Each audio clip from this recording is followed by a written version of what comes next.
നമസ്കാരം. എല്ലാവർക്കും ഈ ചെറിയ വീഡിയോ പ്രോഗ്രാമിലേക്ക് സ്വാഗതം. ഞാൻ ഫ്രാൻസിസ് മാത്യു. തിരുവചനത്തെ ആസ്പദമാക്കി ഇന്ന് എനിക്ക് നിങ്ങളുമായി പങ്കുവയ്ക്കാനുള്ളത് അപ്പോസ്തല പ്രവർത്തനങ്ങൾ 17-ാം അധ്യായം 16-ാമത്തെ തിരുവചനമാണ്. അതെങ്ങനെയാണ്? പൗലോസ് ഏഥൻസിൽ താമസിക്കുന്ന സമയത്ത് അവൻ്റെ മനസ്സിൽ വലിയ ക്ഷോഭമുണ്ടാക്കിയ ഒരു കാര്യമുണ്ടായിരുന്നു. അത് എന്താണ് എന്നാണ് ഇന്ന് എനിക്ക് നിങ്ങളുമായി പങ്കുവയ്ക്കാനുള്ളത്.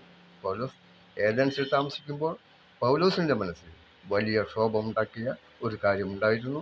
അത് എന്താണ് എന്നാണ് ഇന്നെനിക്ക് നിങ്ങളുമായി പങ്കുവയ്ക്കാനുള്ളത്. അതെങ്ങനെയാണ്? പൗലോസ് ഏഥൻസിൽ താമസിക്കവേ നഗരം മുഴുവൻ വിഗ്രഹങ്ങൾ കൊണ്ട് നിറഞ്ഞിരിക്കുന്നത് കണ്ട് അവൻ്റെ മനസ്സിൽ വലിയ ക്ഷോഭമുണ്ടായി.